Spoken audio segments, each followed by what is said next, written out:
اور حضرت رحمان کے خاص بندے وہ ہے جو زمین پر عاجزی کے ساتھ چلتے ہیں، اور جب جہال ان سے جہالت کی بات کرتے ہیں تو وہ رفع شریعہ کی بات کہتے ہیں، اور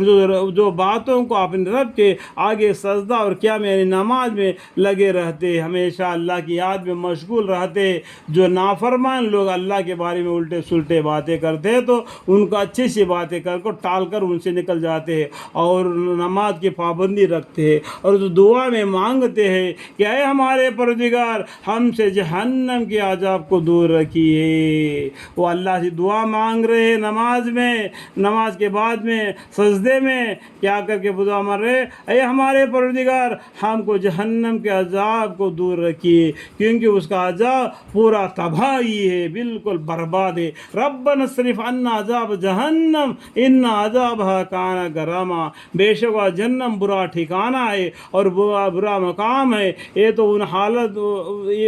تو ان کی حالت اطاعتی بدنیہ میں ہے، اور اطاعتی مالیہ میں ان کا یہ طریقہ ہے کہ وہ جب خرچہ کرنے لگتے ہیں تو نہ فضول خرچہ کرتے اور نہ تنگی کرتے، اور ان کا خرچہ کرنا اس افسرات اور تفرید کے درمیان عدلتا پر ہوتا ہے، اور جو کہ اللہ تعالیٰ کے ساتھ کسی اور معبود کے پرستش نہیں کرتے، اور جس شخص کے قتل کرنے کو اللہ تعالیٰ نے حرام فرمایا ہے اس کو قتل نہیں کرتے، ہاں مگر حق پر، اور جنا نہیں کرتے،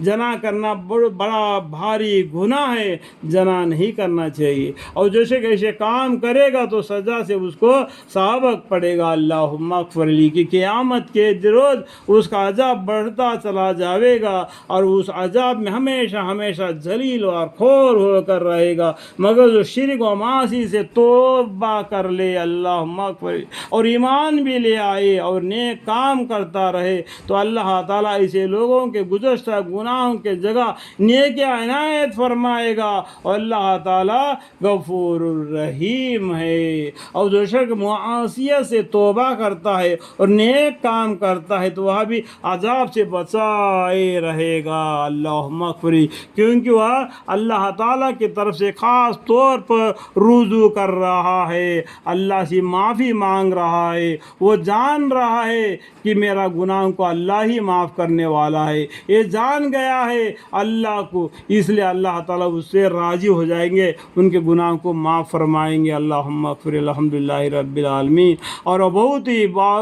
اور وہ بیہودہ باتوں میں شامل نہیں ہوتے، اور اگر اتفاقاً بیہودہ مشغول کے پاس کو ہو گزرے تو سنجیدگی کے ساتھ گزر جاتے ہیں، اور ایسے ہے کہ جس وقت ان کو اللہ تعالیٰ کے حکام کے ذریعہ سے نافذ کی جاتی ہے تو ان کا حکام پر بہرے اندھے ہو کر نہیں گرتے، اور وہ ایسے ہے کہ دعا کرتے رہتے کہ اے ہمارے پروردگار، یعنی آگے بڑھتا ہوں اس آیت کو، اور ایسے کہ جس وقت ان کو اللہ تعالیٰ کے حکام کے ذریعہ سے نصیحت کی جاتی ہے تو ان کا حکام پر بہرے اندھے ہو کر نہیں گرتے،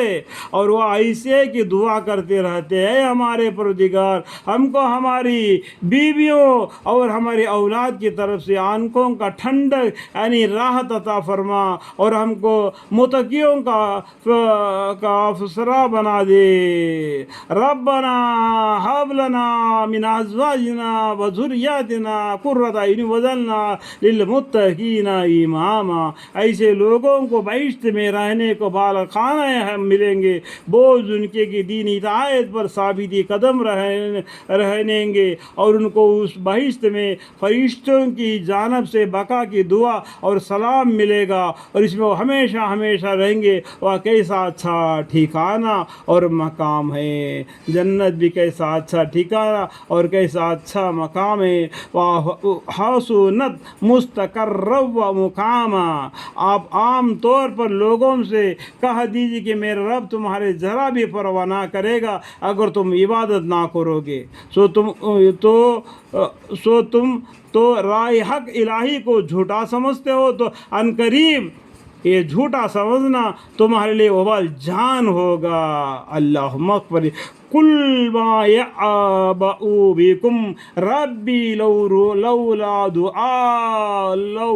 دعاؤكم فقد كذبتم فسوف يكون لزاما. ہم عام طور پر لوگوں سے کہہ دیجیے کہ میرا رب تمہارا ذرا بھی پرواہ نہ کرے گا اگر تم عبادت نہ کرو. اگر تم سب مل کر بھی یہ ٹھان لے ہم اللہ کی عبادت نہیں کریں گے پھر بھی اللہ کی بال باقا نہیں ہوگا لیکن نقصان تمہارا ہوگا. تو تم تو احکام الہی کو جھوٹا سمجھتے ہو تو ان قریب یہ جھوٹا سمجھنا تمہارے لیے وبال جان ہوگا. اللہ مغفر لی. اللہ تعالیٰ بیان کے درمیان میں جو میرا تھوڑا سی بھی غلطی ہوگا تو مجھے معاف فرمائے. وآخر دعوانا ان الحمد للہ رب العالمین. آمین ثم آمین والحمد للہ رب العالمین.